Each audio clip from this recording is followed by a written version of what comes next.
O sangue se espalhou em um tom escuro sobre o mármore do criptoórtico, misturando-se às sombras lançadas por lamparinas de óleo que tremeluziam. 30 feridas, não uma simples execução, mas um exorcismo. Cada golpe da lâmina visava não apenas acabar com a vida do homem, mas obliterar a ideia que ele simbolizava. Aqui, nas profundezas do poder, em um corredor oculto de seu próprio palácio, o deus vivo Gás Júlio César Germânico, conhecido pelo apelido que desprezava, Calígula, encontrou um fim bem humano. Ele contava apenas 28 anos. Seu governo durou menos de 4 anos.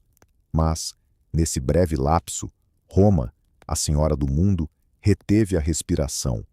O império passou da esperança à descrença e da descrença ao terror absoluto. A questão não era quem o assassinou. O verdadeiro mistério, que gelou o sangue de senadores e guardas, era: por que demoraram tanto? Se você se interessa por esses momentos obscuros que moldaram nossa história, considere se inscrever e me diga de onde você está assistindo. Eu adoro ver essa comunidade se expandir por continentes e séculos. Para compreender a magnitude do que ocorreu naquele túnel em 24 de janeiro de 41 d.C., é preciso entender o que Roma havia se tornado quando Calígula ascendeu ao poder. Já não era mais a República de Cícero e César. O antigo sistema sucumbira nas guerras civis. Seu corpo resquício sustentado pelo gênio de Augusto para o jogo político. O primeiro imperador havia realizado o maior truque da história política.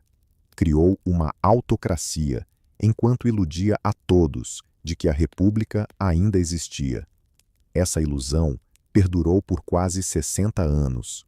Augusto governou com a delicadeza de uma luva de veludo ou a força de um punho de ferro. Tibério, com uma eficiência carregada de paranoia. Contudo, sistemas fundamentados em mentiras têm uma vulnerabilidade fatal. Dependem da habilidade dos enganadores. E quando aquele trono foi passado a um jovem de 24 anos, que cresceu em acampamentos militares, cercado por soldados que o chamavam de botinhas, tudo o que Augusto havia meticulosamente edificado começou a desmoronar. O ano era 37 depois de Cristo, quando Calígula vestiu pela primeira vez a púrpura. Roma se estendia da Britânia ao Eufrates, abrigando 50 milhões de almas que olhavam para o Monte Palatino em busca de seu destino. A economia pulsava com a riqueza da conquista, tributos fluindo de 1000 cidades. O trigo egípcio alimentava as massas da capital. A prata da Espanha enchia os cofres do império. O ouro do Geprirusê adornava os templos. As legiões mantinham vigilância nas fronteiras distantes. 28 legiões, totalizando quase 150 mil soldados profissionais, com forças auxiliares que dobravam esse número. A própria capital tinha crescido para mais de 1 milhão de habitantes.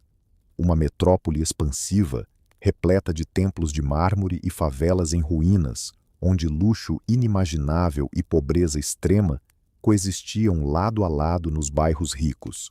Vilas se espalhavam por colinas bem cuidadas, com jardins perfumados por rosas da Pérsia e piscinas cheias de peixes do Mar Negro. Centenas de escravos atendiam lares individuais, suas vidas valendo menos que os utensílios que poliam. Mas na Sabura e na Transburn, nas ruas estreitas onde a luz do sol nunca chegava, milhões de pobres de Roma viviam em condições que desafiavam a dignidade humana. Prédios de apartamentos se erguiam a 7 e 8 andares, acessíveis apenas por escadas, com paredes tão finas que a tosse de um vizinho poderia acordar um andar inteiro. O fogo era uma ameaça constante, consumindo esses edifícios com uma regularidade aterradora, levando centenas de vidas em minutos. Para esse mundo de extremos, entrou um jovem que nunca conhecera nada além da diferença absoluta. Gaius veio ao mundo em um ambiente privilegiado.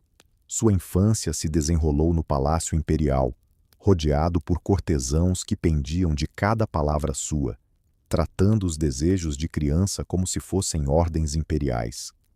Ele cresceu com a crença de que o mundo girava em torno de seu prazer, considerando os outros seres humanos meros figurantes em seu grandioso espetáculo. Porém, ele não foi sempre um tirano. No início, era a esperança. Após o reinado sombrio e paranoico de Tibério, que passou seus últimos dias em Capri, governando por meio de uma rede de espiões, enquanto corpos se acumulavam em Roma, Calígula surgiu como um alívio. Filho do famoso general germânico, que havia se vingado da derrota na floresta de Teutoburgo e restaurado a honra romana na Germânia, ele era neto do divino Augusto, o fundador do império. O sangue divino corria em suas veias, e por isso era amado pelo povo. Seus primeiros atos pareciam prometer uma nova era de esplendor que superaria até mesmo as realizações de Augusto. Ele aboliu os julgamentos por traição que aterrorizavam a aristocracia sob Tibério, libertando prisioneiros políticos que haviam passado longos anos em masmorras. Chamou de volta os exilados de locais distantes, reunindo famílias separadas pela paranoia imperial. Distribuiu generosos bônus à guarda pretoriana e ao povo, esvaziando os cofres em grandiosas demonstrações de generosidade. Os jogos que organizou tornavam as celebrações de Augusto quase modestas. Os combates de gladiadores se prolongavam por dias, com animais exóticos trazidos de longe, como leões da Numídia, elefantes da Etiópia e crocodilos às partes mais altas do Nilo. As corridas de bigas se tornaram tão elaboradas que novas pistas precisaram ser construídas para acomodar o espetáculo. Batalhas navais eram encenadas em lagos artificiais, com navios de guerra em tamanho real e criminosos lutando até a morte. O jovem imperador parecia compreender que a verdadeira força do poder não residia no medo, mas no amor. Ele se tornava acessível ao povo de maneiras que Tibério nunca fez, aparecendo frequentemente em público, ouvindo petições e demonstrando interesse pelas preocupações dos cidadãos comuns. Ele parecia ser a encarnação de uma nova geração de líderes, jovens, dinâmicos, conectados tanto à autoridade divina de sua linhagem, quanto às necessidades de seus súditos. Contudo, há algo sobre o poder absoluto que corrompe de forma absoluta. Como um futuro filósofo diria, não importa se você é bom ou mau. Quando você chega ao poder, o próprio trono transforma você. Dia após dia, decisão após decisão. Ele arranca sua humanidade até que você se torne algo completamente diferente. O processo é tão sutil que nem o governante nem os governados percebem até ser tarde demais. A transformação começou com uma ostentação que, à primeira vista, parecia encantadora, não alarmante. Calígula gastava dinheiro como se fosse água, esgotando o tesouro que Augusto havia cuidadosamente preenchido ao longo de décadas de administração eficaz. No entanto, os gastos pareciam justificados. Roma merecia esplendor, e quem melhor para proporcionar isso do que um imperador descendente de um deus? Ele construiu pontes sobre a Baía de Nápoles, apenas para poder atravessá-las vestindo a armadura de Alexandre, o Grande, que havia desenterrado da tumba do conquistador em Alexandria. O feito de engenharia era verdadeiramente impressionante. 3.000 pontes flutuantes sustentadas por centenas de embarcações, tudo para que um homem pudesse promover uma reinterpretação dramática da maior conquista de seu ídolo. O custo foi exorbitante, mas o espetáculo se tornou uma lembrança marcante. Ele organizou competições de gladiadores meticulosamente elaboradas, onde o número de vítimas chegava a centenas, às vezes até milhares. Contudo, não se tratava apenas de um simples entretenimento sangrento. Eram dramas artisticamente coreografados, com trajes exuberantes, cenários grandiosos e narrativas que se desenrolavam ao longo de dias. O público era transportado para reinos lendários, onde deuses batalhavam contra monstros, heróis desafiavam probabilidades impossíveis, e a morte e a ressurreição se desenrolavam na arena. Ele deu início a projetos de construção em uma magnitude que ofuscava todas as ambições imperiais anteriores. Novos aquedutos levariam água potável de fontes nas montanhas, a centenas de milhas de distância. Portos seriam esculpidos em rocha sólida para abrigar frotas de dimensões sem precedentes. Estradas se estenderiam por pântanos e montanhas, conectando cada canto do império à sua capital. A visão era esplêndida, mas a execução tinha um custo devastador. Contudo, o poder absoluto é um veneno que age sem hesitação, e na mente do jovem imperador, algo começava a se romper sob o peso da autoridade ilimitada. A história oficial tornou-se uma enfermidade, uma febre terrível que o acometeu no 8º mês de seu governo e quase o destruiu. Durante dias, ele permaneceu inconsciente enquanto o império prendia a respiração. Templos se encheram de fiéis, rogando aos deuses que preservassem seu adorado imperador.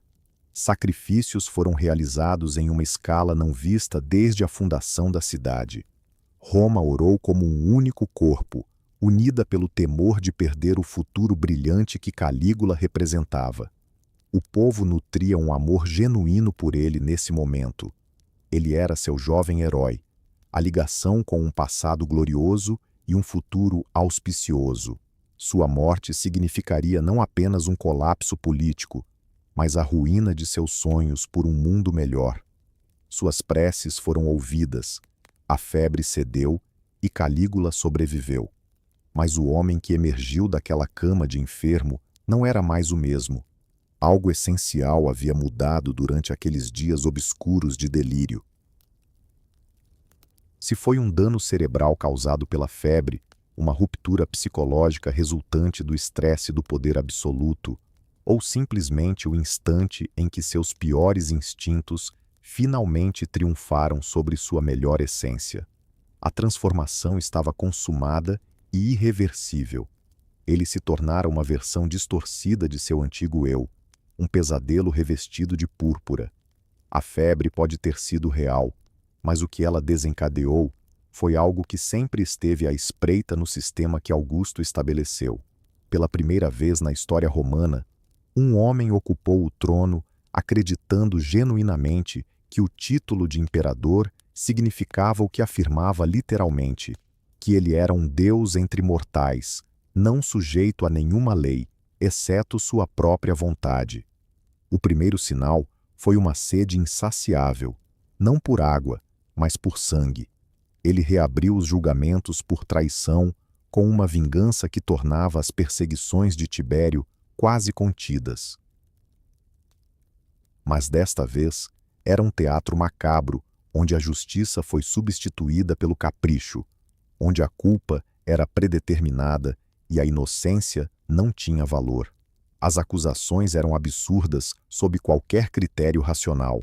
Homens foram condenados por não demonstrar entusiasmo suficiente ao jurar seu gênio.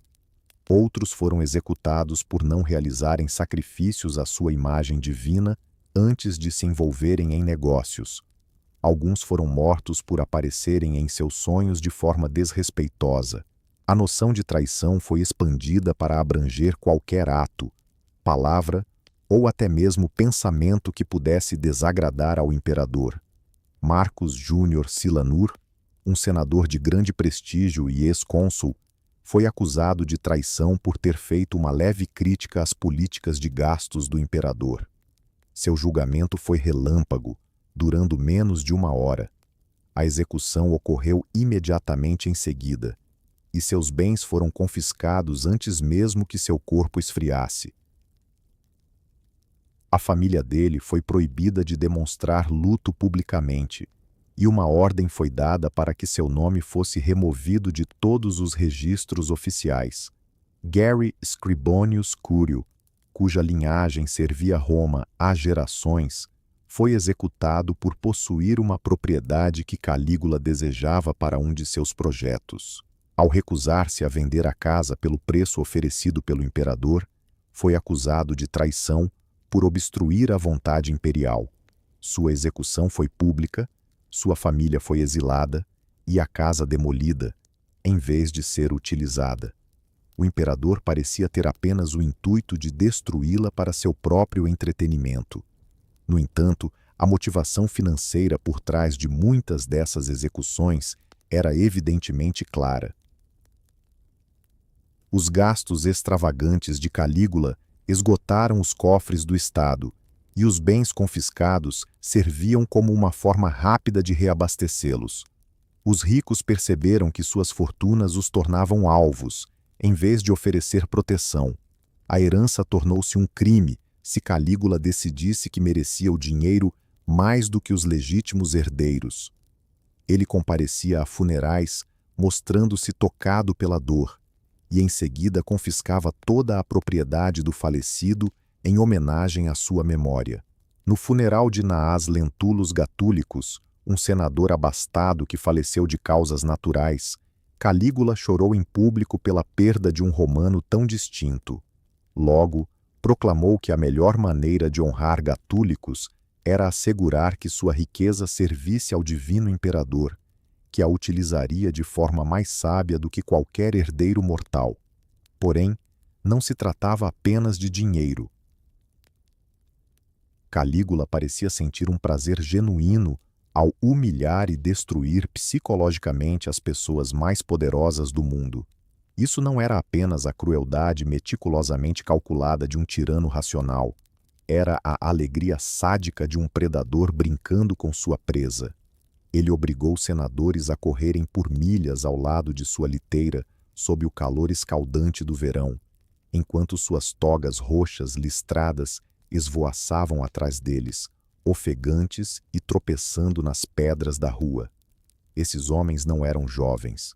Muitos já estavam na casa dos 60 e 70 anos, seus corpos marcados por anos de uma vida urbana confortável. Mas idade e dignidade não significavam nada para um imperador que mediava seu poder pela habilidade de humilhar. O senador Pompônius Secundus, que havia liderado legiões na Germânia e na Britânia, foi forçado a agir como o mensageiro pessoal de Calígula. Ele tinha que permanecer no fórum, anunciando as proclamações divinas do imperador para multidões de cidadãos que se lembravam de quando Secundus era um dos líderes mais respeitados de Roma. A ironia era intencional. O homem que um dia comandou exércitos agora se via reduzido à condição de mensageiro de um tirano metade de sua idade. Marcus Lépidus, casado com a irmã de Calígula, Drusila, foi obrigado a expressar publicamente sua gratidão ao imperador pelo privilégio de compartilhar sua esposa com ele. Em banquetes oficiais, Lépidus se colocava diante dos convidados e agradecia ao divino imperador por ter escolhido honrar sua cama de casamento com sua presença. Essa humilhação foi projetada para destruir não apenas Lépidus, mas também o conceito de dignidade aristocrática. Essas humilhações eram parte de uma guerra psicológica meticulosamente orquestrada, elaborado não apenas para punir indivíduos, mas para ensinar à elite dominante seu novo papel no mundo. Cada senador que observava a queda de um colega compreendia que poderia ser o próximo. Cada cavaleiro que via a humilhação de um aristocrata sabia que a riqueza e o status não garantiam proteção contra a vontade imperial. A cidade que outrora se orgulhava da dignidade de suas instituições, da seriedade de suas cerimônias e do respeito atribuído à experiência e ao mérito, agora via seus cidadãos mais respeitados reduzidos a meros animais de espetáculo. O impacto psicológico ultrapassava o trauma individual, corroendo o senso coletivo do que a civilização romana representava. O medo se tornou a atmosfera que Roma respirava, uma névoa densa e paralisante que invadia todos os aspectos da sociedade. Ninguém estava a salvo, não importava sua posição, contatos ou serviços prestados ao Estado. Senadores escolhiam suas palavras com cautela, até mesmo em conversas íntimas com amigos próximos. As paredes pareciam escutar, e uma frase descuidada poderia atrair a atenção do imperador. Escravos denunciavam seus senhores, oferecendo informações em troca de liberdade ou para escapar das punições pelos crimes de seus proprietários.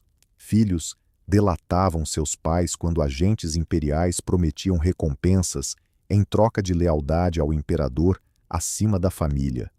Os laços que mantinham a sociedade unida, a confiança entre amigos, a lealdade familiar e o respeito entre as classes sociais começaram a se desintegrar sob a influência corrosiva da desconfiança generalizada. Nas ruas, cidadãos comuns murmuravam que o imperador estava tomado por demônios, que os deuses haviam abandonado Roma, que os tempos apocalípticos previstos pelos livros sibilinos finalmente haviam chegado. Astrólogos encontravam presságios de destruição em cada fenômeno celeste. Eclipses eram vistos como sinais da fúria imperial. Formações de nuvens incomuns eram interpretadas como advertências divinas. O voo dos pássaros era analisado em busca de pistas sobre qual senador seria o próximo a ser executado. Os livros sibilinos, os antigos textos proféticos que guiaram Roma em crises passadas, eram consultados tão frequentemente que suas páginas começaram a se desgastar. No entanto, as profecias que continham não traziam conforto, apenas advertências sobre desastres ainda maiores por vir, de um governante que levaria Roma ao abismo por sua arrogância e loucura. A devoção religiosa, que sempre foi um dever público em vez de uma prática pessoal, ganhou uma urgência desesperada. Cidadãos faziam oferendas não apenas para assegurar boa sorte, mas para desviar a atenção do imperador. Templos estavam repletos de fiéis, implorando aos deuses que os tornassem invisíveis aos olhos imperiais. A oração se transformou em uma estratégia de sobrevivência, ao invés de uma prática espiritual. Contudo, o terror não era o bastante para Calígula. À medida que seu poder se tornava mais absoluto, seus desejos se tornavam mais extravagantes. Ele queria mais do que medo. Exigia adoração. Não bastava ser imperador, ter o poder de vida e morte sobre 50 milhões de pessoas. Ele se proclamou um Deus vivo, igual ao próprio Júpiter, merecedor da mesma reverência que os romanos haviam concedido aos imortais por séculos. Isso não era apenas megalomania, embora certamente incluísse elementos de delírio grandioso. Era uma extensão lógica do sistema imperial estabelecido por Augusto, levada à sua conclusão definitiva. Se a palavra do imperador era considerada lei, se suas decisões moldavam o destino do mundo conhecido, e sua imagem adornava as moedas ao lado dos deuses tradicionais, o que realmente o distinguiu da divindade, senão a convenção e a contenção? Augusto havia sido prudente ao manter a ilusão de que era apenas o primeiro entre os cidadãos, afirmando que seu poder era fruto do consentimento popular, e não de uma designação divina. Tibério desprezou a fragilidade da condição humana ao exercer um poder que se assemelhava ao de um deus, enquanto mantinha a fachada de um mortal. Mas Calígula, com a brutal franqueza da loucura, levou a lógica a seu extremo e proclamou o que sempre foi subentendido, que o imperador era, na verdade, um deus. Ele ordenou que as cabeças das estátuas das divindades mais veneradas em todo o império fossem removidas e substituídas por sua própria imagem. Em templos ao longo do Mediterrâneo, Júpiter, Marte, Apolo e Minerva passaram a ter o semblante de um jovem de 26 anos com cabelo ralo e um sorriso cruel. O sacerdócio, que havia servido a esses deuses por gerações, agora se via adorando um mortal que exigia a mesma reverência antes destinada aos imortais. O efeito psicológico sobre a população do império foi profundo. Essas não eram meras alterações políticas, eram ataques à própria estrutura da realidade. Para os romanos, os deuses haviam sempre sido pilares de estabilidade, fontes de conforto e continuidade que transcendiam a ascensão e a queda de governantes. Ver os rostos divinos sendo trocados pelas feições do imperador era como testemunhar o desmoronamento da ordem sagrada que sustentara a civilização romana por 8 séculos. Em Alexandria, tumultos irromperam quando as autoridades locais tentaram substituir a cabeça de uma estátua de Serapis pela imagem de Calígula. A população egípcia, que preservara suas tradições religiosas ao longo de séculos de dominação estrangeira, considerou isso uma profanação intolerável. Tropas romanas precisaram ser mobilizadas para conter a revolta, resultando em centenas de mortes na defesa de templos que existiam desde a era dos Ptolomeus. Em Atenas, a antiga capital do saber filosófico, estudiosos que dedicaram suas vidas a contemplar a natureza da divindade foram forçados a oferecer orações a um homem vivo que encarnava tudo o que seus ensinamentos repudiavam. Um Deus não deveria ser caprichoso ou cruel, movido por desejos humanos ínfimos em vez de sabedoria divina. Alguns se submeteram por temor, outros abandonaram a cidade, enquanto alguns optaram pelo suicídio ao invés de participar do que consideravam uma blasfêmia cósmica. Contudo, talvez o projeto mais audacioso de Calígula tenha sido sua tentativa de trasladar a estátua de Júpiter Olímpico, uma das 7 maravilhas do mundo antigo, da Grécia para seu palácio em Roma. A estátua, esculpida pelo renomado Fídias, tinha 12 metros de altura e era considerada a representação mais perfeita da majestade divina já criada. Transportá-la exigiria um nível de engenharia que desafiava a tecnologia romana da época. Calígula ordenou que seus engenheiros projetassem embarcações capazes de transportar o colossal monumento e mecanismos de elevação que o erguessem sem causar danos. O custo foi exorbitante, e províncias inteiras foram taxadas para financiar o empreendimento. Mas o imperador estava determinado a ter a maior expressão artística da divindade em sua própria residência, onde pudesse interagir com ela como um igual. Os presságios que cercavam esse projeto eram universalmente sombrios. Conforme relatado por várias testemunhas, quando os operários tentaram mover a estátua pela primeira vez, uma gargalhada ensurdecedora ecoou, fazendo com que a estrutura de andaimes desmoronasse, resultando na morte de dezenas deles. Pássaros caíram do céu ao redor do templo, enquanto a terra tremia sob os pés. Uma voz, que alguns afirmavam ser a de Júpiter, emanou da estátua, alertando que os mortais que tentassem deslocar o rei dos deuses enfrentariam a ira divina. No entanto, Calígula ignorou essas advertências, considerando-as meras superstições.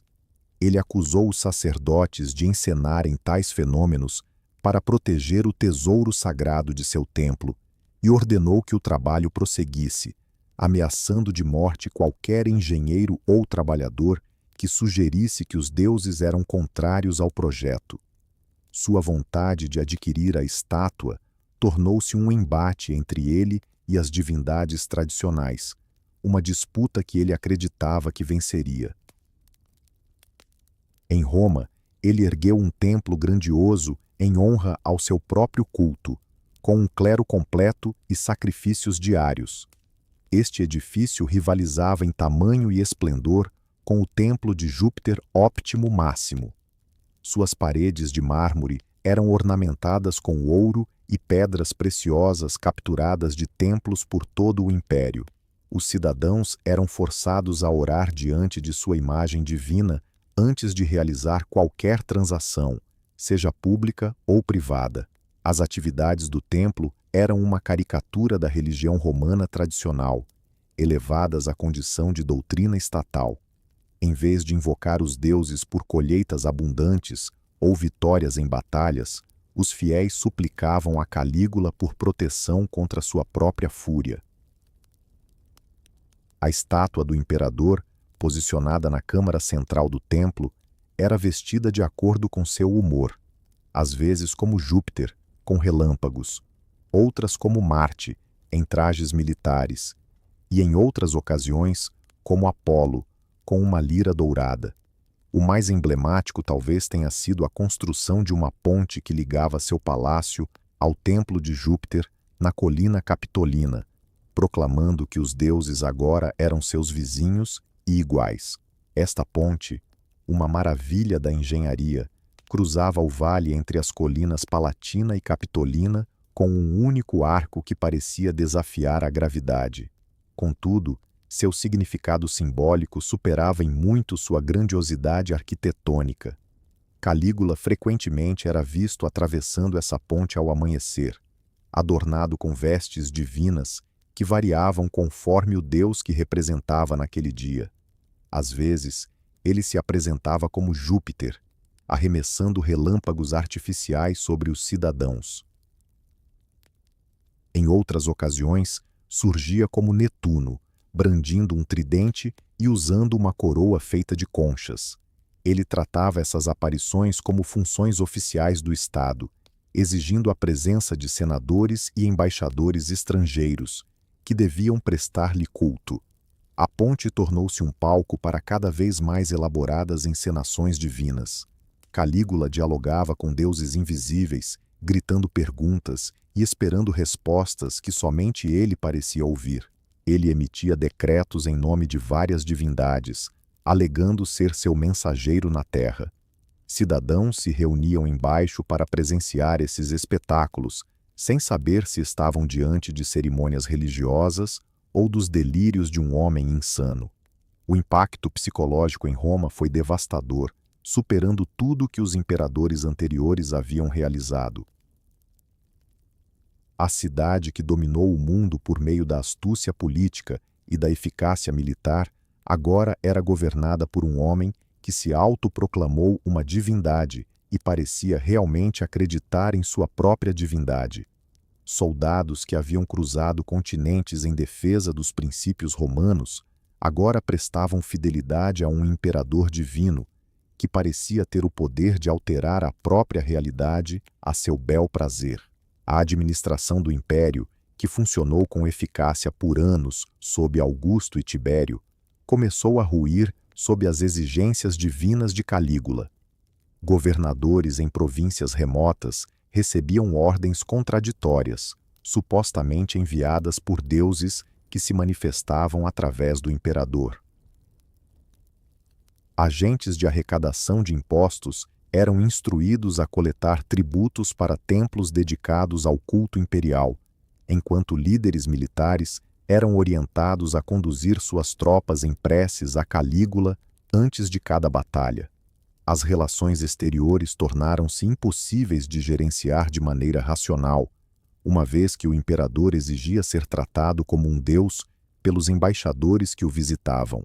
Protocolos diplomáticos, que haviam sido estabelecidos ao longo de séculos, foram deixados de lado em favor de rituais religiosos, deixando os representantes estrangeiros confusos sobre se estavam participando de discussões políticas ou de cultos.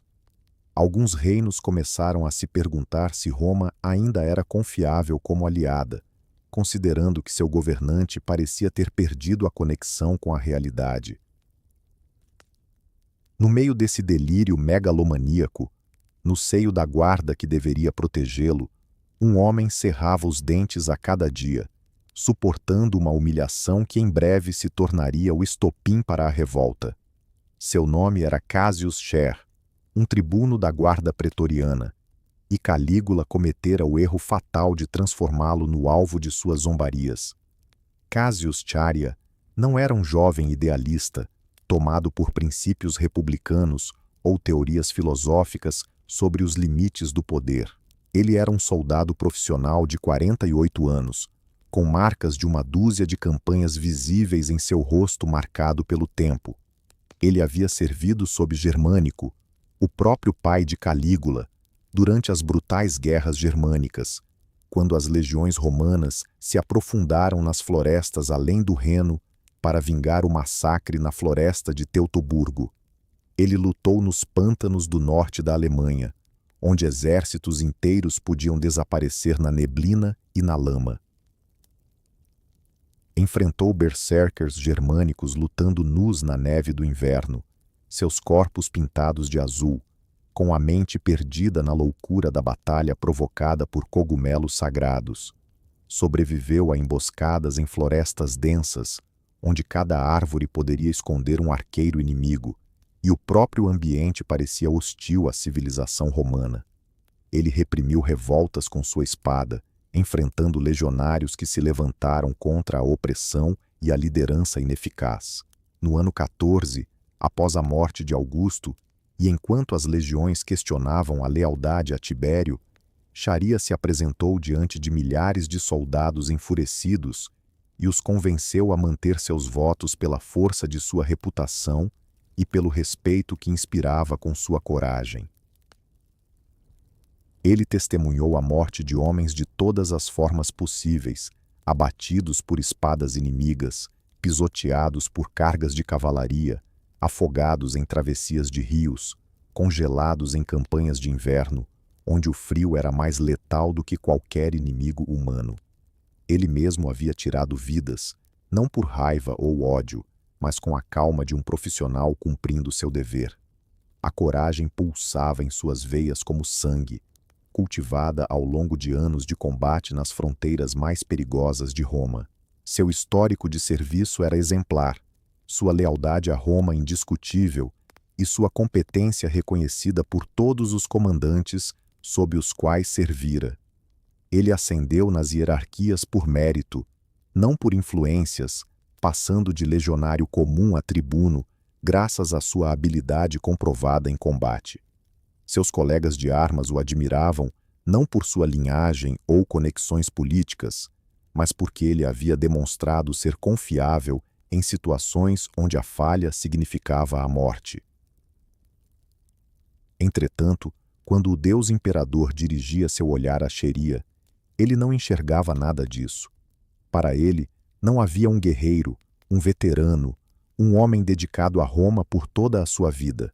O que ele via era fraqueza, uma chance de se divertir, um alvo para o humor sádico que se tornara a marca registrada de Calígula. Sharia possuía uma característica física infeliz que o tornava um alvo fácil para o escárnio imperial. Uma voz surpreendentemente aguda para um homem de sua estatura e reputação. Embora fosse uma peculiaridade que poderia desencadear brincadeiras leves entre amigos ou camaradas, não era algo mais sério. Na cultura masculina do exército romano, onde uma voz grave era sinônimo de autoridade e comando, a voz alta de Sharia era apenas uma fonte de leve constrangimento, mas não um verdadeiro obstáculo para sua carreira.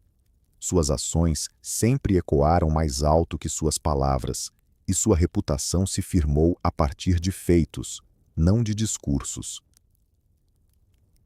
Calígula achava essa peculiaridade infinitamente divertida, um entretenimento sem fim em uma corte onde até a menor diversão do imperador poderia determinar a vida ou a morte de quem estivesse ao seu redor, em um universo onde a aprovação ou desaprovação do imperador podia elevar um homem a alturas inimagináveis ou condená-lo às masmorras mais sombrias. Tornar-se alvo do humor imperial era, sem dúvida, uma posição arriscada. Para Sharia, a humilhação se tornava um ritual tão habitual e previsível quanto o amanhecer. Como tribuno da guarda, ele precisava solicitar ao imperador a senha diária, um procedimento militar padrão que garantia a segurança do palácio e organizava as atividades das diversas unidades de guarda. Durante gerações, essas senhas eram palavras simples e diretas, escolhidas por sua clareza e facilidade de comunicação.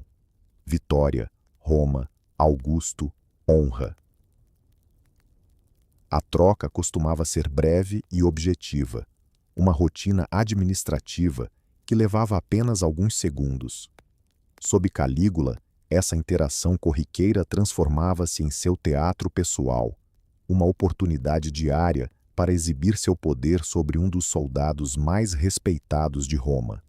O imperador fazia Cheria esperar, às vezes por horas, enquanto lidava com outros assuntos, ou simplesmente se sentava em silêncio, desfrutando da expectativa. Quando finalmente concedia ao tribuno uma audiência, prolongava o momento como um mestre dramaturgo criando um clímax. Qual é a senha de hoje, meu corajoso Cheria? O imperador pausava, apreciando o instante como um bom vinho, analisando o rosto do veterano em busca de qualquer sinal de reação. Hoje será Priapo, às vezes Vênus.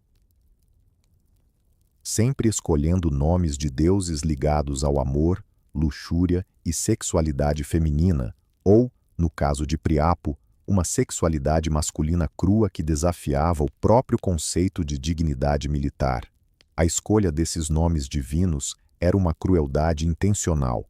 Priapo era o deus da fertilidade e do poder sexual masculino, mas também uma figura de ridículo na cultura romana, frequentemente representado com genitália grotescamente exagerada e visto como uma divindade cômica e não majestosa.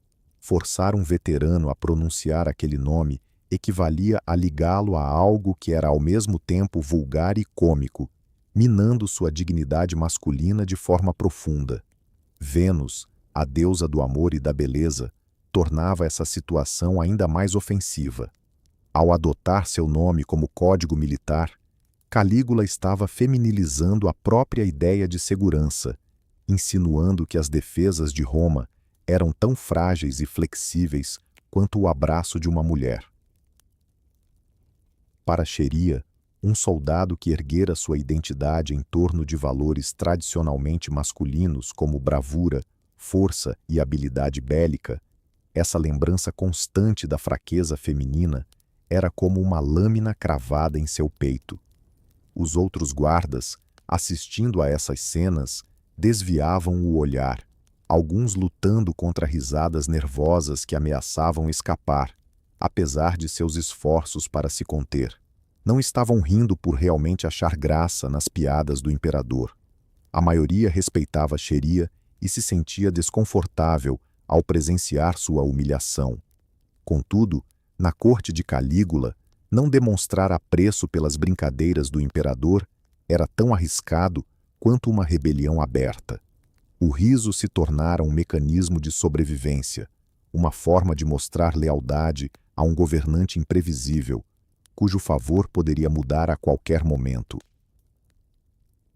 Rir era uma ordem, e desobedecer a qualquer comando imperial, por mais trivial ou cruel que fosse, significava traição punível com a morte.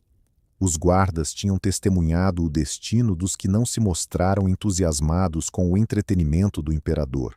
O senador Marcus Calídios fora executado por não rir alto o suficiente de uma piada de Calígula. O pretoriano Gais Protoenes fora rebaixado e açoitado por deixar transparecer desaprovação durante uma das encenações do imperador. E Cheria, o soldado endurecido que enfrentara berserkers germânicos e aurigas britânicos sem hesitar, tinha que permanecer ali e suportar.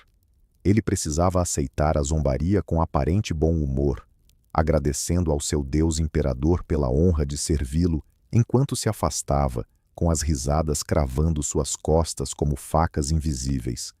A ironia não lhe escapava. Ele, que nunca recuara em uma batalha, se via recuando todos os dias diante de um jovem pálido que nunca empunhou uma espada com raiva. A humilhação feria mais fundo que a dor física, pois atingia o núcleo de quem Cheria acreditava ser. Ele era um soldado romano, herdeiro de uma tradição de excelência militar que remontava aos heróis que construíram o império. Sua posição foi conquistada por bravura e competência, não por laços familiares ou manobras políticas. Sua identidade se fundamentava no respeito de seus companheiros e na certeza de que havia servido Roma fielmente em suas horas de necessidade. Cada ritual diário desnudava mais uma camada de sua dignidade, substituindo-a por vergonha e raiva que não encontravam saída.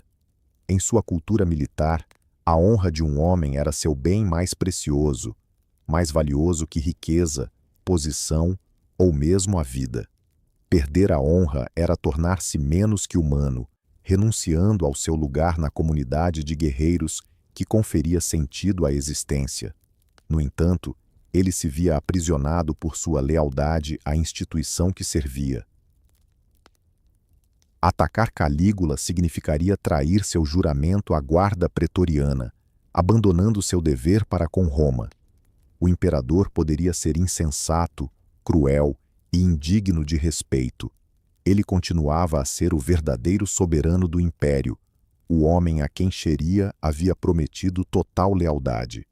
O treinamento militar que o sustentou durante décadas de serviço agora se tornara uma espécie de prisão, restringindo sua capacidade de proteger sua própria dignidade. Contudo, cada ofensa recebida era como uma gota de combustível em uma chama que se intensificava a cada dia. A fúria que não podia demonstrar na presença do imperador o acompanhava até sua casa, em seus humildes aposentos, onde passava as noites em claro, relembrando a humilhação do dia e sonhando com o prazer de cravar uma espada nas costelas de Calígula. As fantasias se tornavam mais elaboradas a cada vez. Não se tratava apenas de eliminar o tirano, mas de fazê-lo sofrer antes, de ensiná-lo o que era a impotência e a vergonha. A insanidade do imperador não era mais um mistério para ninguém em Roma. Tornara-se um espetáculo público no maior palco do mundo. Embaixadores estrangeiros voltavam para seus países com relatos que pareciam contos de fadas ou sonhos delirantes. O imperador romano, que se considerava uma divindade e conversava com estátuas como se fossem amigos íntimos, que nomeou seu cavalo como cônsul e cogitou seriamente torná-lo um co-governante, que erguia templos para seu próprio culto e exigia que todo o império o venerasse como a um deus.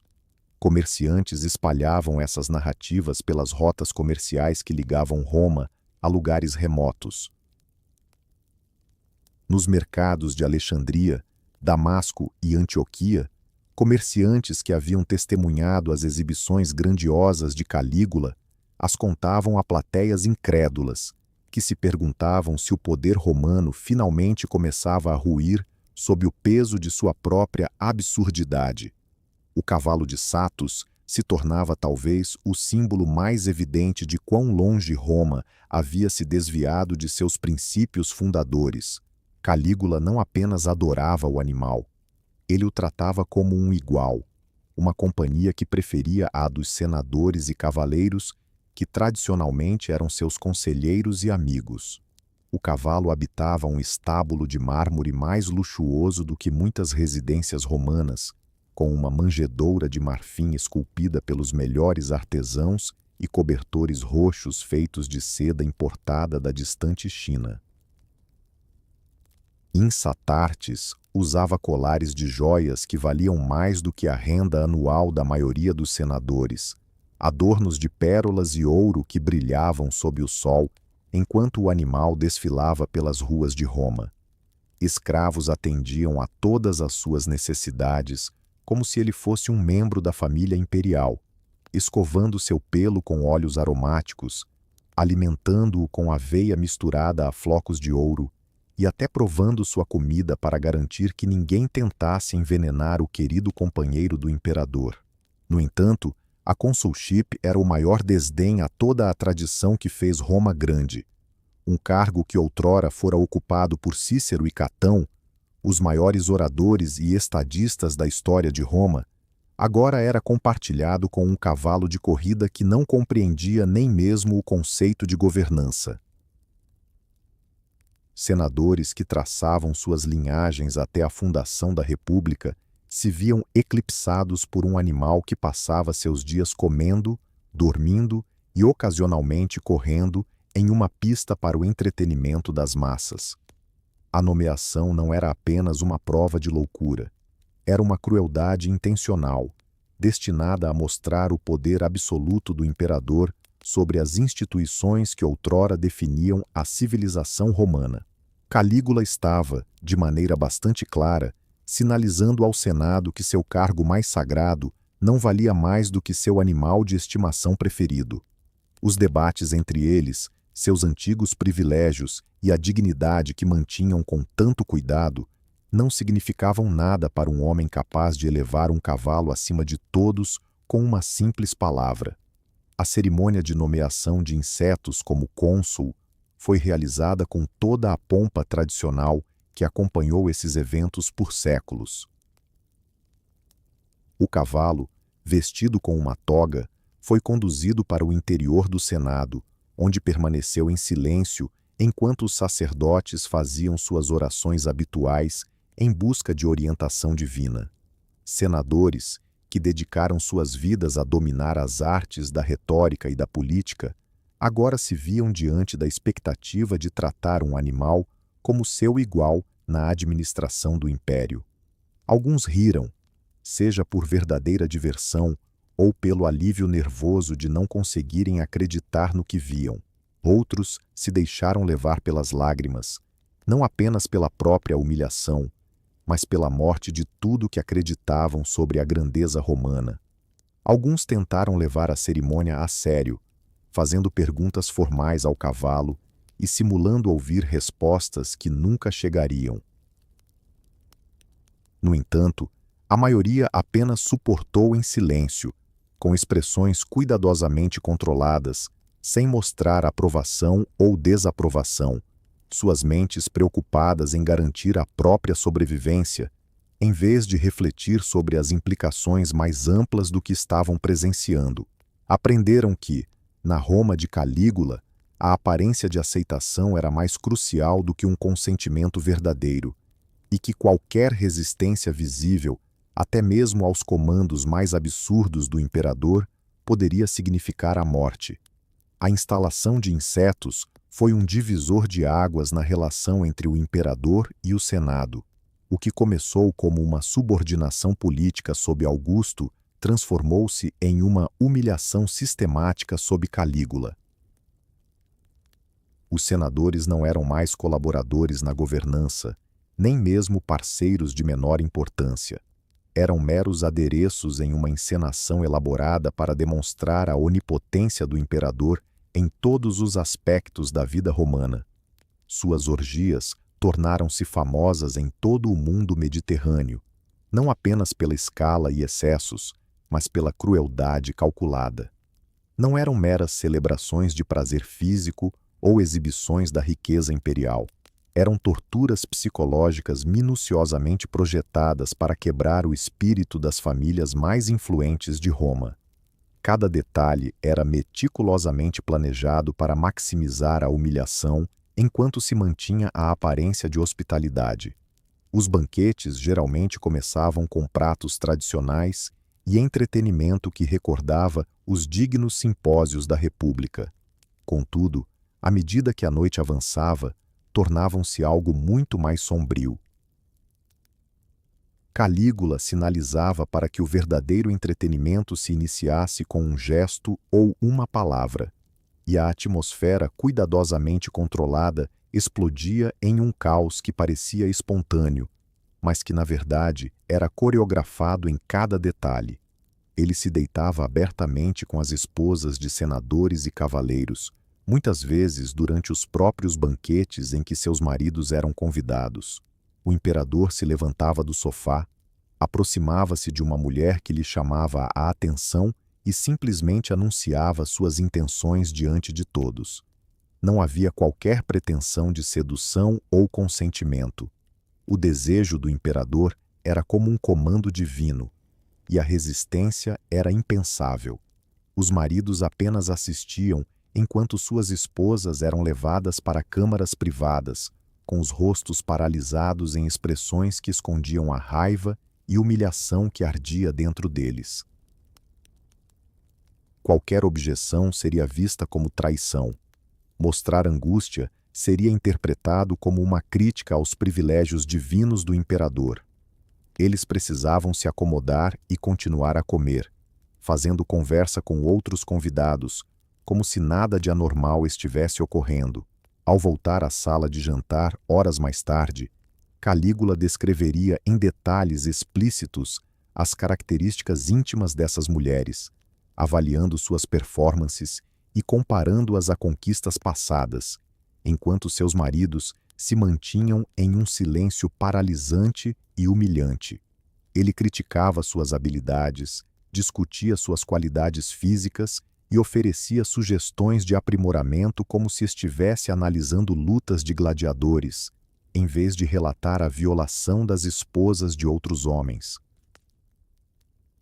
O senador Gaius Piso talvez tenha suportado a humilhação mais elaborada durante seu próprio banquete de casamento. Calígula havia sido um convidado de honra na cerimônia, oferecendo as bênçãos tradicionais e participando dos rituais religiosos que consagravam a união. No entanto, conforme a celebração alcançava seu ápice, o imperador declarou que desejava conceder à noiva uma bênção imperial especial em particular. Piso, que havia comandado legiões em Gerânia e governado províncias com distinção, pôde apenas assistir impotente enquanto Calígula levava sua nova esposa para longe da festa. Os demais convidados continuaram as festividades, mas a atmosfera se tornara surreal. Eles brindavam a um casamento que estava sendo desmantelado diante de seus olhos pelo próprio homem que o havia abençoado horas antes. Quando o imperador retornou, anunciou aos presentes que a noiva era adequada, apesar de não possuir o entusiasmo da irmã, que ele havia desfrutado no mês anterior. A crueldade casual de sua declaração era de deixar sem palavras. Não apenas ele havia violado a esposa de Piso, mas também revelou que havia feito o mesmo com a irmã dela, transformando o que deveria ser uma feliz celebração familiar em uma lista de predações imperiais. Piso passou o restante de seu banquete de casamento com um sorriso congelado no rosto, aceitando congratulações de convidados tão presos quanto ele nessa elaborada farsa. Seu casamento foi arruinado antes mesmo de ter a chance de começar, mas ele teve que fingir gratidão pela atenção do imperador à sua família. O impacto psicológico ia muito além da humilhação pessoal. Isso mostrava que nenhum relacionamento, por mais sagrado que fosse, estava a salvo do imperador. Mas isso não era nem de longe o ápice da depravação de Calígula. Ele violou suas próprias irmãs, Agripina, Drusila e Levila, tratando-as como sua propriedade pessoal, em vez de membros da família. Essas não eram indiscrições secretas mantidas longe dos olhos do público, mas relacionamentos abertos que ele exibia como prova de sua natureza divina. Quando o povo romano começou a murmurar sobre esses relacionamentos, ele afirmou que os deuses não deveriam ser restringidos pelas leis mortais de parentesco. O precedente que ele citou foi o relacionamento de Júpiter com sua irmã Juno, ignorando convenientemente o fato de que os deuses mitológicos não deveriam servir como modelos literais para o comportamento humano.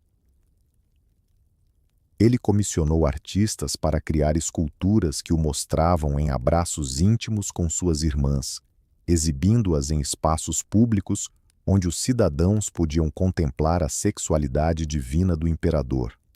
Poetas foram ordenados a compor versos celebrando esses relacionamentos como exemplos de um amor divino que transcendia a compreensão humana.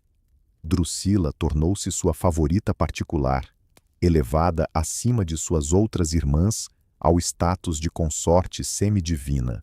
Ele a elevou a um status de honra e dignidade que normalmente era reservado à esposa do imperador, erguendo templos em sua memória e exigindo que a população fizesse juramentos em nome de seu espírito divino. Ela o acompanhava em atividades do governo, ocupava um lugar ao seu lado nas discussões do Senado e era considerada uma colaboradora integral na administração do império. A morte de Drusila, seja por causas naturais, suicídio ou pela mão de Calígula, permanece um tema de intenso debate entre os historiadores. O luto do imperador alcançou proporções aterradoras, revelando as profundezas de sua deterioração mental.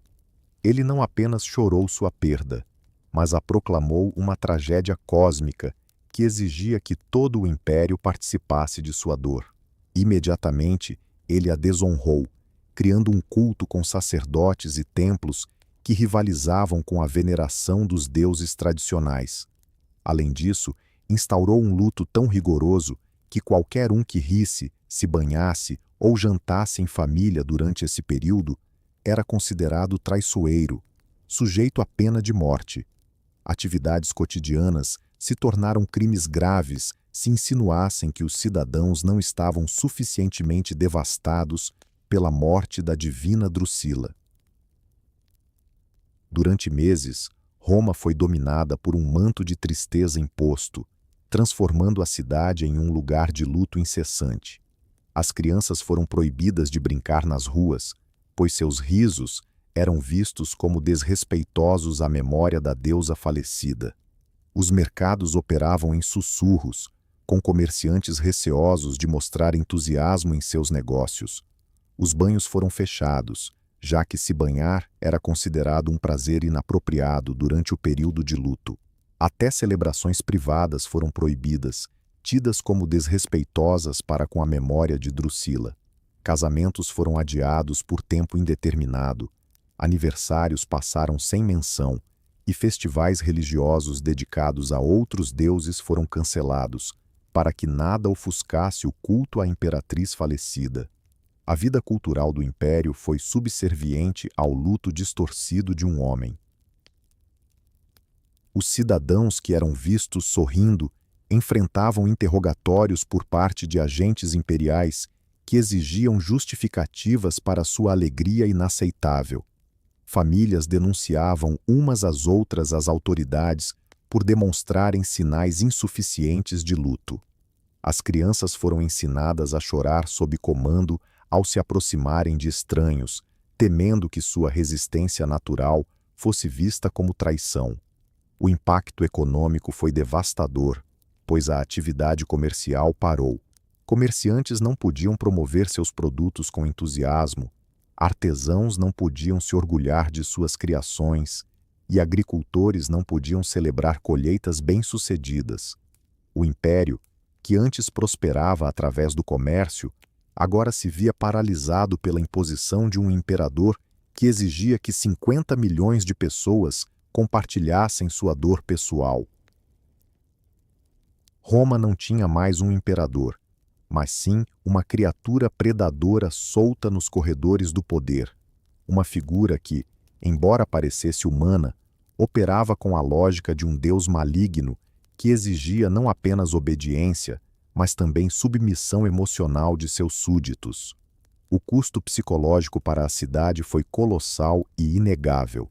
As taxas de suicídio nas classes altas dispararam, com famílias optando pela morte a fim de escapar da humilhação diária imposta pelo governo de Calígula.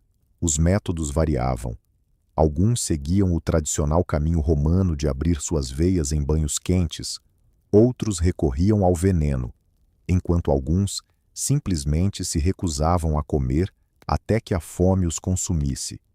Filósofos que antes debatavam sobre justiça e virtude, agora escreviam tratados sobre os métodos mais indolores de autodestruição. A escola estoica, que promovia a aceitação do que não pode ser mudado e o cultivo da paz interior em qualquer situação, enfrentou um aumento de alunos ansiosos por métodos que os ajudassem a lidar com o insuportável. Contudo, até mesmo os ensinamentos estoicos mostraram-se insuficientes diante da sistemática destruição da dignidade humana que Calígula havia aperfeiçoado. Marco Sêneca, o filósofo e dramaturgo que mais tarde se tornaria tutor de Nero, escreveu nesse período que o imperador havia encontrado uma forma de transformar a morte em uma aparente misericórdia enquanto a vida se tornava a punição mais cruel. Suas cartas retratavam uma cidade onde a esperança se tornara sinônimo de loucura, onde indivíduos racionais planejavam seus suicídios com a mesma seriedade que outros dedicavam às suas profissões. As imensas bibliotecas de Roma, que haviam sido centros de aprendizado e debate intelectual por gerações, perderam sua relevância à medida que estudiosos fugiam da cidade ou abandonavam seus estudos. O imperador deixara claro que considerava os intelectuais alvos particularmente divertidos para sua crueldade, e poucos estavam dispostos a arriscar chamar sua atenção com demonstrações visíveis de conhecimento ou investigação filosófica. Textos médicos da época mencionavam uma nova categoria de enfermidade, o que os médicos chamavam de febre imperial, uma condição marcada por ansiedade crônica, insônia e um desgaste físico sem causa aparente. Os sintomas se assemelhavam ao que a medicina moderna reconheceria como depressão severa e estresse pós-traumático. No entanto, os médicos romanos podiam apenas observar e registrar a epidemia de desespero que consumia seus pacientes. A humilhação pessoal de Calígula reverberava nesse pesadelo coletivo. Ele começou a se expressar com cautela, em um tom baixo, buscando ouvir outras vozes dispostas a escutar pensamentos perigosos. E não foi difícil encontrá-las. A conspiração que levou à morte de Calígula não surgiu de ideais ou fervor patriótico, mas de uma simples e desesperada busca por sobrevivência. As conversas começaram nos ambientes mais cotidianos, breves trocas durante as trocas de guarda, palavras murmuradas nos corredores do palácio, olhares discretos que diziam mais do que qualquer palavra poderia expressar. Cher não tinha a pretensão de se tornar um revolucionário. Ele apenas começou a dialogar com outros homens que compartilhavam sua desesperança e a crescente certeza de que o governo de Calígula não poderia perdurar. Cornélio Sabino, seu colega tribuno, foi um dos primeiros a responder a essas investidas cautelosas. Sabino estava cansado de ser o braço executor de um lunático que poderia mandá-lo matar sua própria família no dia seguinte. A guarda pretoriana, que antes era a elite dos elite, agora se via reduzida ao papel de facilitadora de atrocidades cada vez mais bizarras. Os guardas haviam testemunhado coisas que nenhum soldado romano deveria ver.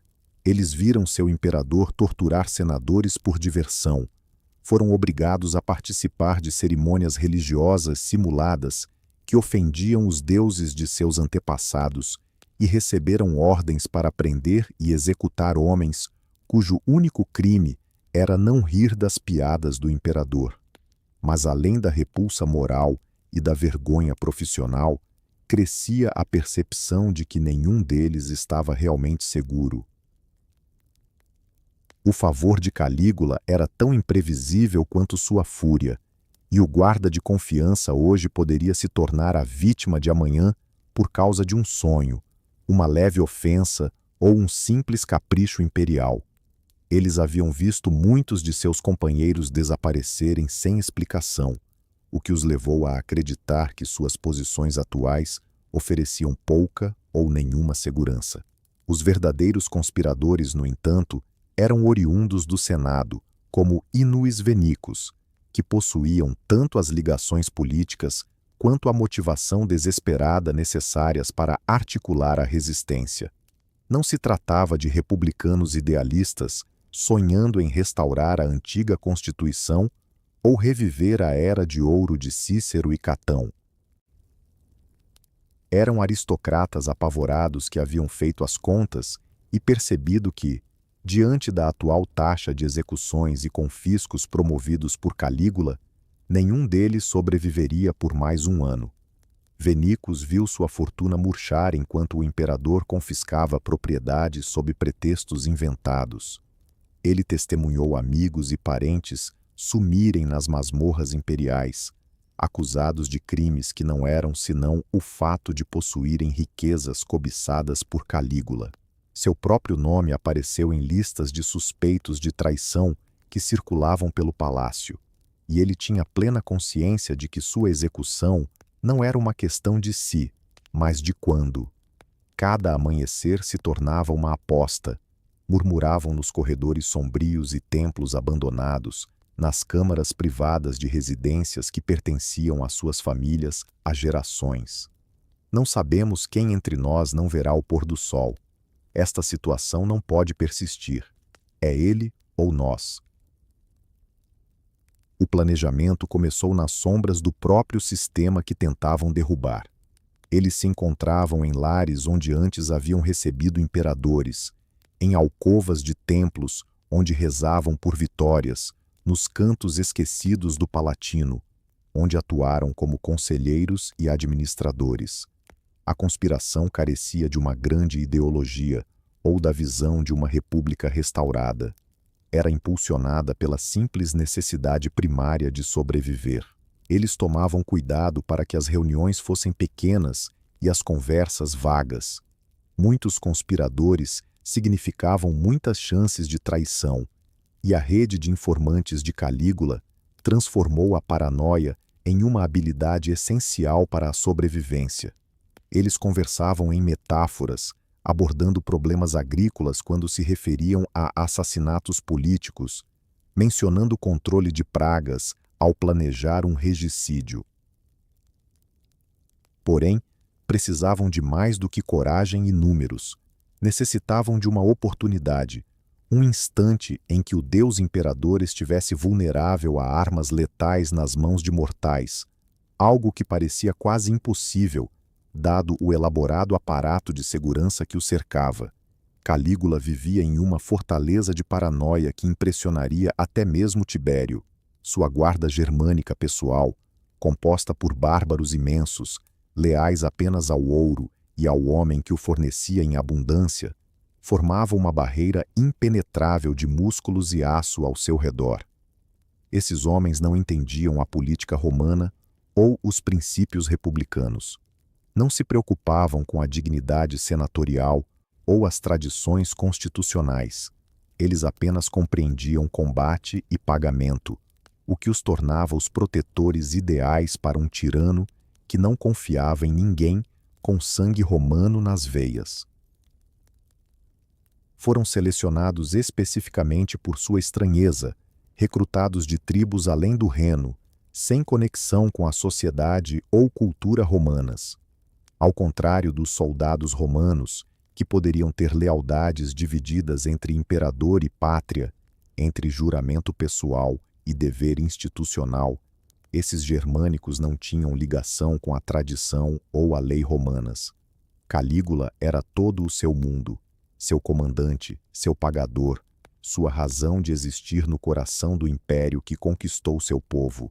Cada um desses guardas ultrapassava 1,80 m de altura, com uma construção robusta resultante de uma vida inteira de combates nas florestas e pântanos da Gerânia. Eles mantinham cabelos loiros e longos, seguindo as tradições de suas tribos, adornados com tranças e anéis de ouro que simbolizavam seu prestígio como guerreiros de elite. Suas armas não eram as convencionais dos legionários romanos, mas sim os armamentos particulares de bárbaros campeões, espadas longas com padrões elaborados forjados em aço, escudos redondos adornados com emblemas tribais e lanças com pontas de ferro capazes de atravessar a armadura romana. Para eliminar Calígula, os conspiradores precisariam enfrentar esses homens, e essa era uma tarefa suicida sob qualquer perspectiva. Desde a infância, eles foram treinados para lutar e sacrificar-se por seus líderes, considerando a proteção do imperador um dever sagrado que justificava sua presença em uma terra estranha.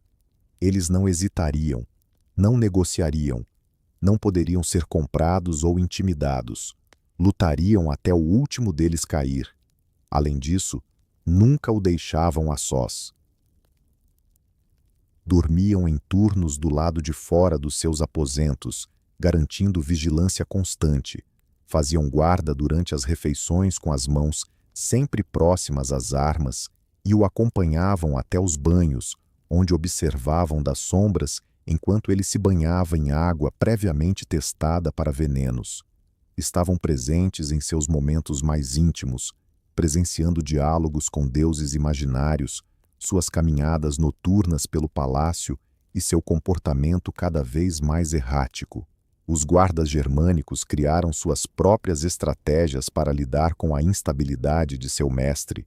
Aprenderam a ignorar suas conversas com estátuas, a tratar suas proclamações divinas como se fossem palavras comuns e a agir conforme suas ordens, não importando o quão absurdas fossem. Ao serem instruídos a capturar o deus Netuno, buscavam seriamente nas fontes do palácio. Quando ele declarava guerra ao mar, marchavam até a praia e recolhiam conchas como se fossem prisioneiros de guerra. Essa interpretação literal de ordens impossíveis se tornara uma forma de proteção para todos. Ao tratar os delírios de Calígula como comandos coerentes, os guardas evitavam enfrentar a questão da sanidade de seu mestre, ao mesmo tempo em que lhe ofereciam a resposta necessária para manter sua percepção da realidade. Além disso, a paranoia de Calígula lhe ensinou a variar suas rotinas de modo a tornar quase impossível a execução de um ataque. Ele raramente comia no mesmo horário 2 vezes. Nunca seguia o mesmo trajeto pelo palácio em dias consecutivos, e frequentemente mudava de ideia sobre compromissos em cima da hora. O homem que aparentava tanta loucura em público era, na verdade, friamente racional quando se tratava de preservar sua vida. Ele estudou os assassinatos de governantes anteriores, aprendendo com o destino de César no teatro de Pompeu e com as várias conspirações reveladas durante o reinado de Augusto. Ele compreendia que previsibilidade era sinônimo de vulnerabilidade, que a rotina era o maior aliado do assassino. Assim, tornava-se imprevisível, alterando sua programação a cada hora, cancelando aparições previamente agendadas, chegando cedo ou atrasado para confundir aqueles que o observavam. Sua comida era preparada por uma equipe de cozinheiros e provadores que mudavam constantemente, e nenhum deles sabia o que estariam preparando até começarem a trabalhar. Seu vinho variava a cada dia, vindo de vinhedos diferentes, escolhidos aleatoriamente dos armazéns imperiais. Suas roupas eram selecionadas por servos escolhidos aleatoriamente a cada manhã de um grupo extenso. Os conspiradores estavam cientes de que precisavam escolher o momento exato para agir. Um deslize, uma hesitação, e não apenas falhariam, mas suas mortes se tornariam o espetáculo do dia seguinte para o homem que tentaram eliminar. Calígula tinha um gosto peculiar por execuções criativas, que serviam tanto como castigo para os condenados, quanto como entretenimento para ele. Assassinos que não obtiveram sucesso anteriormente eram mantidos vivos por dias, enquanto o imperador testava várias formas de tortura. Alguns eram oferecidos a feras em arenas privadas, enquanto outros eram crucificados nos jardins do palácio, permitindo que Calígula observasse seu sofrimento das janelas de sua sala de jantar. Os mais afortunados simplesmente eram decapitados, mas Calígula raramente optava pela opção mais misericordiosa quando havia métodos mais elaborados à sua disposição. O tempo corria contra eles a cada dia que passava. Cada manhã trazia novas atrocidades, novas execuções e novos motivos para Calígula desconfiar que alguém estava tramando contra ele. Quanto mais tempo eles aguardassem, maior a probabilidade de que a conspiração fosse descoberta por informantes, palavras descuidadas ou até mesmo pela má sorte. E a descoberta não significava apenas a morte, mas uma tortura prolongada e criativa que Calígula havia elevado a uma forma de arte. A paranoia do imperador intensificava-se, alimentada por ameaças reais e inimigos imaginários. Ele começou a desconfiar de todos ao seu redor, desde seus conselheiros mais íntimos até os escravos que cuidavam de seus aposentos.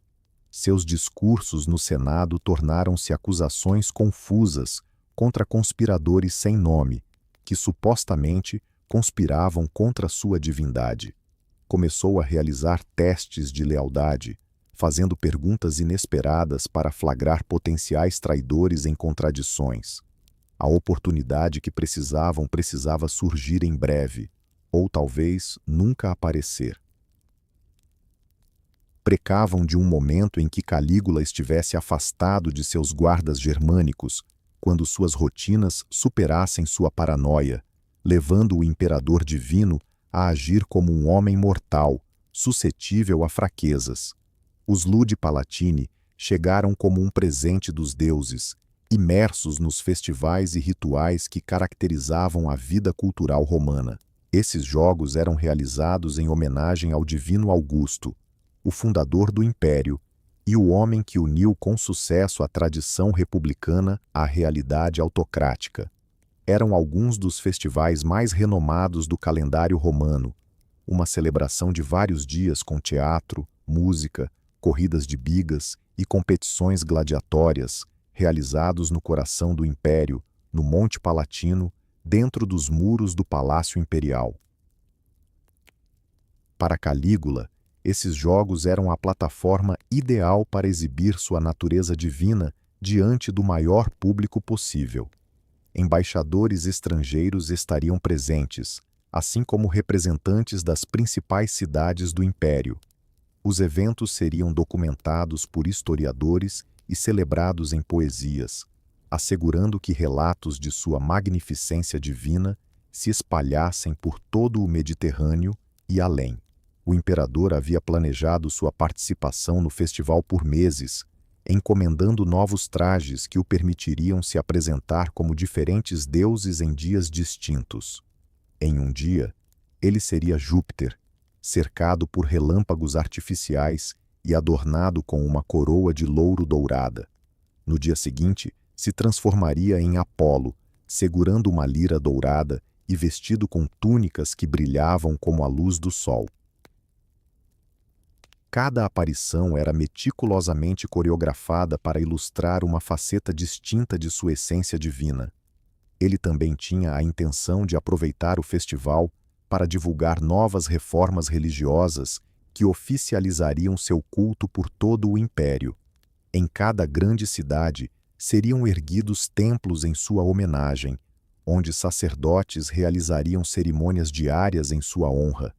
Os cidadãos seriam obrigados a oferecer orações matinais à sua imagem sagrada antes de darem início às suas rotinas diárias. Embora os deuses antigos continuassem a existir, eles ficariam em segundo plano, subordinados à mais nova e grandiosa divindade, o próprio Calígula. Para os conspiradores, os Ludi Palutini representavam a chance perfeita que há tanto aguardavam.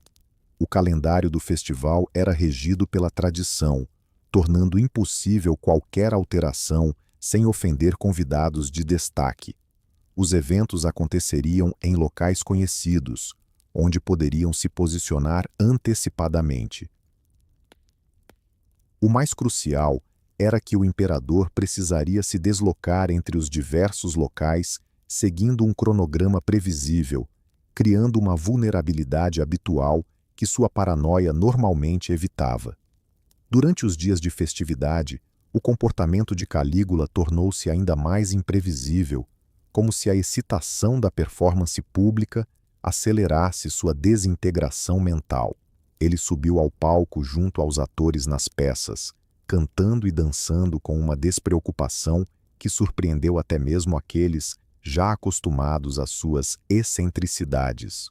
Forçou os senadores a aplaudir suas atuações ridículas, ameaçando-os com acusações de traição se seu entusiasmo não fosse suficiente. No segundo dia do festival, apareceu na arena trajando roupas de gladiador e exigiu enfrentar criminosos condenados. A multidão observou com uma mistura de horror e fascínio, enquanto seu deus imperador lutava com armas enferrujadas contra adversários aterrorizados demais para se defender. Após sair vitorioso dessas lutas manipuladas, proclamou ter provado seu valor divino e exigiu que fossem erguidos templos para celebrar suas conquistas nos combates. Contudo, foram suas performances teatrais que expuseram as profundezas de sua ilusão. Ele interrompia as peças para corrigir os atores que julgava estar retratando mal os deuses, por vezes assumindo seus papéis completamente e realizando longas reflexões sobre sua própria natureza divina. Essas exibições podiam se estender por horas, com o público preso em seus lugares enquanto o imperador se entregava a improvisações cada vez mais estranhas. Na noite que precedeu sua morte, Calígula teve o que testemunhas descreveram como um sonho profético, abalando até mesmo sua fé em sua invencibilidade. Ele sonhou que estava diante do trono de Júpiter no Monte Olímpico, exigindo ser reconhecido como igual pelo rei dos deuses. Júpiter escutou seus argumentos com aparente paciência, mas respondeu com um gesto de desprezo que fez Calígula despencar à terra como uma estrela cadente. Acordou em gritos, seu corpo coberto de suor, apesar do ar fresco de janeiro. Durante horas, caminhou por seus aposentos, alternando entre a raiva pela ingratidão de Júpiter e tentando persuadir-se de que o sonho era um teste de sua fé, em vez de um presságio de ruína. Consultou os augúrios do palácio, sacerdotes especializados em interpretar sinais divinos, que confirmaram seus medos mais sombrios. Os augúrios para 24 de janeiro eram terrivelmente desfavoráveis, com os sacerdotes lendo sinais de morte e violência em cada ritual que realizavam. Os animais de sacrifício apresentaram órgãos com manchas escuras, sugerindo descontentamento divino. O voo dos pássaros desenhava formatos ligados à queda de monarcas. Até mesmo os deuses protetores pareciam desviar o olhar de seu suposto confrade celestial. A própria data carregava um significado sinistro na superstição romana. Caía em um período do ano em que se acreditava que a linha entre os vivos e os mortos era mais tênue, permitindo que os espíritos transitassem entre mundos, enquanto os assuntos humanos estavam mais expostos à intervenção sobrenatural. Não era um dia propício para um homem que se dizia um deus testar sua imortalidade. Além disso, um oráculo consultado anos antes havia deixado uma advertência que o atormentava desde então. Cuidado com Cásio. Em sua soberania e desconfiança, ele interpretou isso como um aviso direcionado a Gaius Cásio Longínquos, um senador rico cujo sobrenome o ligava aos assassinos de Júlio César. Calígula dedicou grande parte de sua atenção a monitorar Longínquos, restringindo seus movimentos e assegurando que ele não tivesse acesso a armas ou oportunidades. Nunca cogitou que a profecia pudesse se referir a Cásio Chara, o homem que ele humilhava diariamente com suas piadas de mau gosto sobre masculinidade e poder. A ideia de que sua maior ameaça poderia surgir de sua própria segurança, de alguém que ele considerava irrelevante, nunca passou pela mente de um imperador que acreditava que sua divindade o tornava imune a perigos mortais. Os conspiradores aperfeiçoaram seu plano com a precisão de uma operação militar.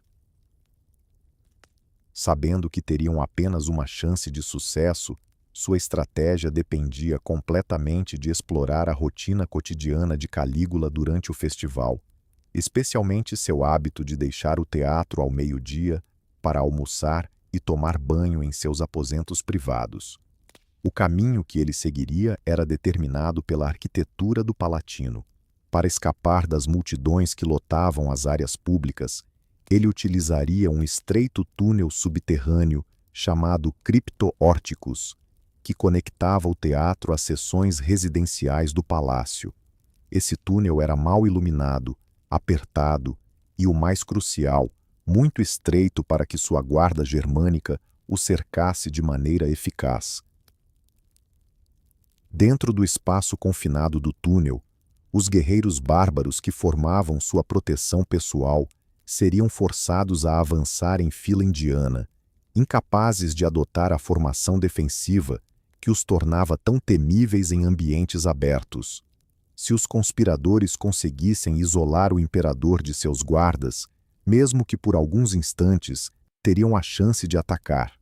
Xeria e Sabinos, como tribunos da guarda com funções legítimas durante o festival, teriam justificativas perfeitas para estarem no túnel.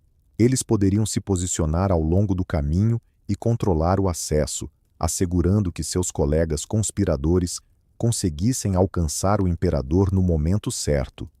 Seu status oficial impediria qualquer questionamento sobre sua presença até que fosse tarde demais para reagir. Os outros conspiradores, senadores e cavaleiros sem funções de segurança se misturariam à multidão de participantes do festival nas saídas do teatro. Eles aguardariam o sinal combinado e, em seguida, se dirigiriam à entrada do túnel, sobrecarregando quaisquer guardas que tentassem interferir no assassinato. Cada homem levava uma adaga escondida sob as dobras soltas de sua toga, conforme a tradição romana. O sinal seria claro e inconfundível: o primeiro ataque de Sharia contra o imperador. Uma vez que o sangue fosse derramado, não haveria volta ou espaço para negociação. Cada conspirador estaria determinado a levar o assassinato até o fim, ciente de que a falha significaria não só suas mortes, mas também a destruição de suas famílias e aliados. O dia 24 de janeiro chegou com um calor incomum, como se zombasse do sinistro plano em andamento. Os conspiradores assumiram suas posições com a calma profissional de soldados prontos para a batalha, seus rostos disfarçando a tensão que fervilhava em seus estômagos. Cada homem havia aceitado a possibilidade de não ver o fim do dia, entendendo que certas causas merecem o sacrifício, mesmo quando o sucesso parecia distante. Eles carregavam suas adagas ocultas com a destreza de quem se preparou meticulosamente para aquele instante. Não eram armas de exibição ou ferramentas comuns, mas instrumentos feitos especificamente para matar, com lâminas cortantes e punhos revestidos de couro, garantindo uma aderência segura, mesmo quando suas mãos estivessem ensanguentadas e suadas. Porém, à medida que a manhã avançava e o momento decisivo se aproximava, seus planos meticulosamente elaborados começaram a se deparar com a incerteza que tornava Calígula um alvo tão arriscado. Para surpresa de todos, o imperador anunciou que não se sentia bem o suficiente para deixar o teatro e se juntaria à sua habitual refeição ao meio-dia. Ele permaneceria em seu assento, assistindo às apresentações e interrompendo a rotina que a conspiração havia se baseado.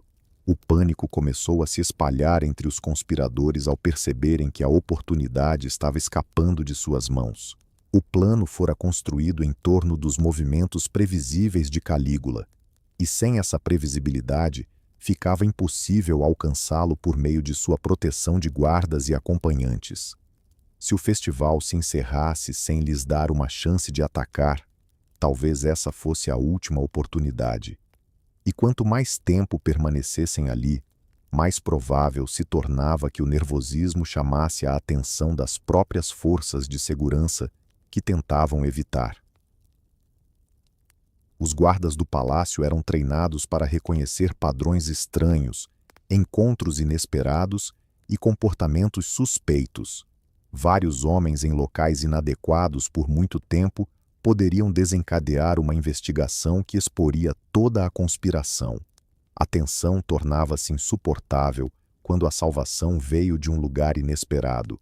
Marcos Vinícius e Cláudio, dois dos conspiradores de maior destaque, decidiram arriscar e se aproximar do imperador diretamente, convencendo-o a retomar sua rotina normal. Era um risco imenso. Qualquer desconfiança por parte de Calígula os condenaria a todos, mas não havia escolha a não ser abandonar totalmente o plano de assassinato. Com a confiança de quem pertencia a uma elite, se dirigiram à Caixa Imperial. Suas expressões não revelavam nada, além de preocupação genuína com o conforto do imperador. Anos navegando nas traiçoeiras águas da política imperial os ensinaram a controlar suas expressões e gestos, mesmo sob a pressão mais intensa. César, disse Vinícius, com a deferência que garantiu sua sobrevivência em 3 reinados distintos. O calor no teatro está se tornando bastante insuportável.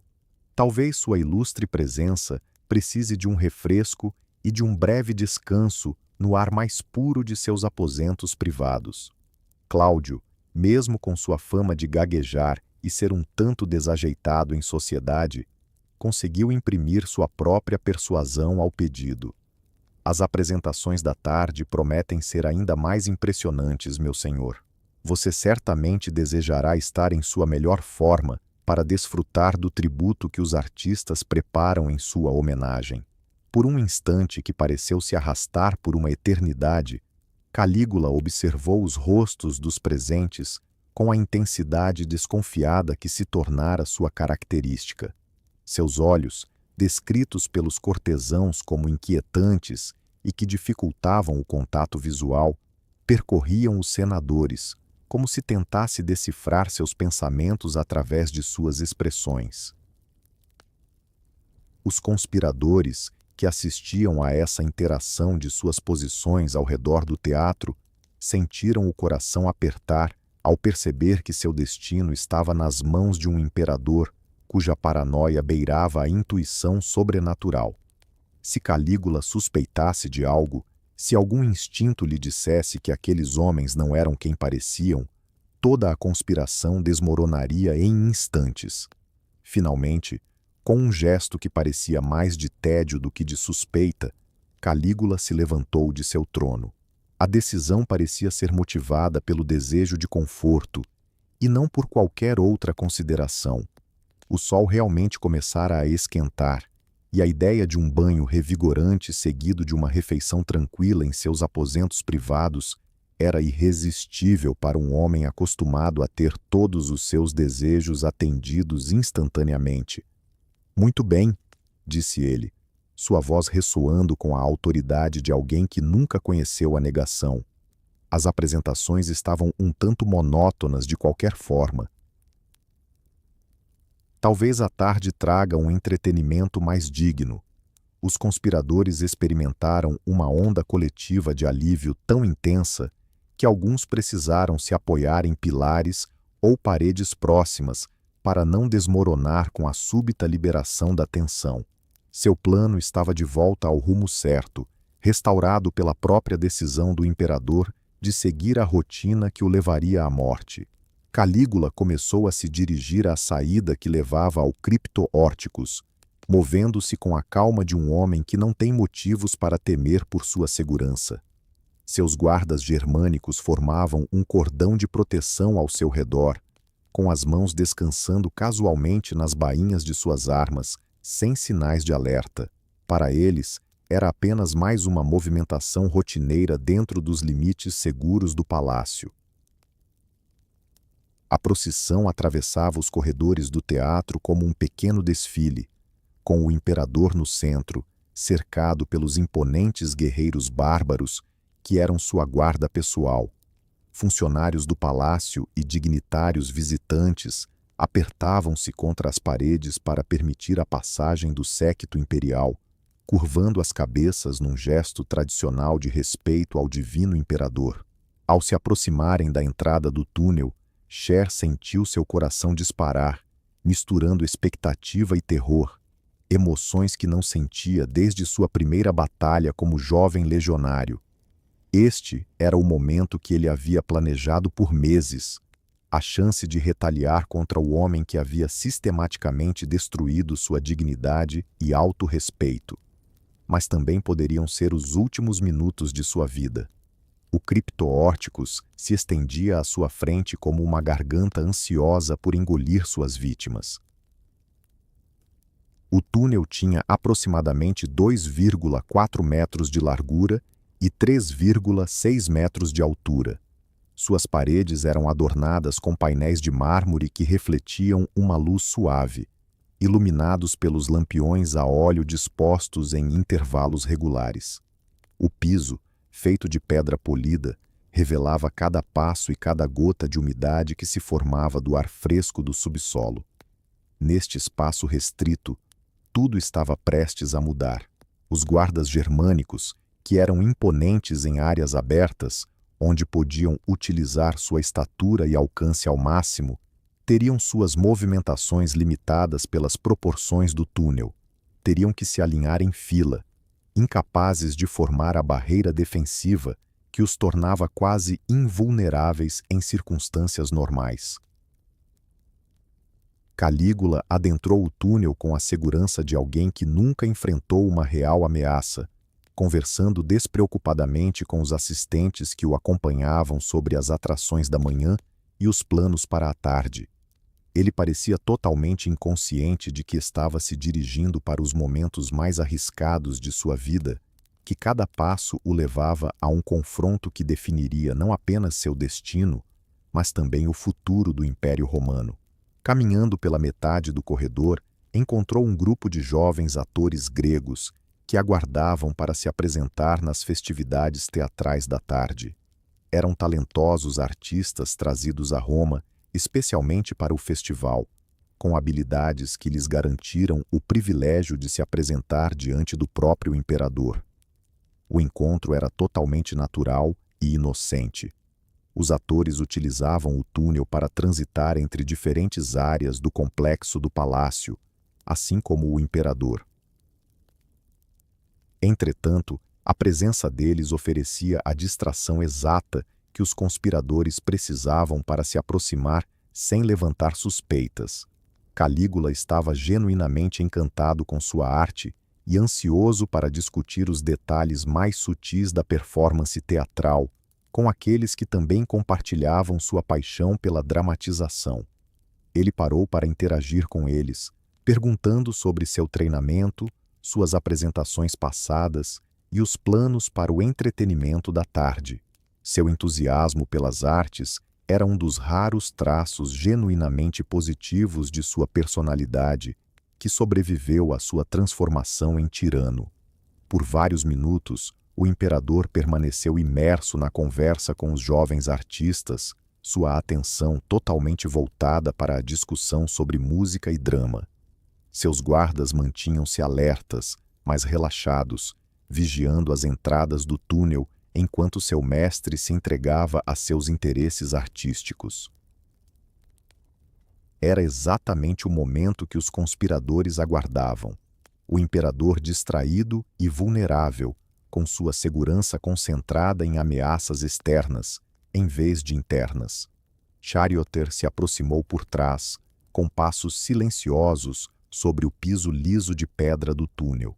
Anos de treinamento militar o ensinaram a se mover com uma cautela letal quando necessário, e ele utilizou todas as habilidades que havia adquirido para encurtar a distância entre ele e seu alvo, sem que os guardas germânicos percebessem sua presença. Sua mão encontrou a empunhadura de sua espada escondida, uma arma escolhida especificamente para este instante. Não era uma adaga, como as que seus companheiros conspiradores portavam. Era um gládio legionário completo, a espada curta que havia conquistado vastas regiões do mundo conhecido nas mãos dos soldados romanos. Após 2 décadas de serviço com esta lâmina, eliminando inimigos de Roma em diversos campos de batalha, ele se preparava agora para enfrentar o maior adversário que o Império já conhecera, surgido de suas próprias entranhas. A arma em suas mãos trazia um peso familiar e reconfortante, evocando lembranças de todas as vezes que aquela lâmina o salvou e o ajudou a cumprir sua obrigação para com Roma. Este seria seu maior feito, o golpe que libertaria a cidade de um tirano que havia distorcido tudo que o Império representava. Enquanto se aproximava de seu alvo, Cher escutou a voz de Calígula debatendo os aspectos técnicos da música teatral com os artistas gregos. O imperador estava completamente imerso na conversa, gesticulando com entusiasmo ao comentar sobre ritmo e melodia. Naquele instante, ele parecia mais humano do que em meses, lembrando o jovem governante promissor que fora antes que o poder e a loucura o consumissem.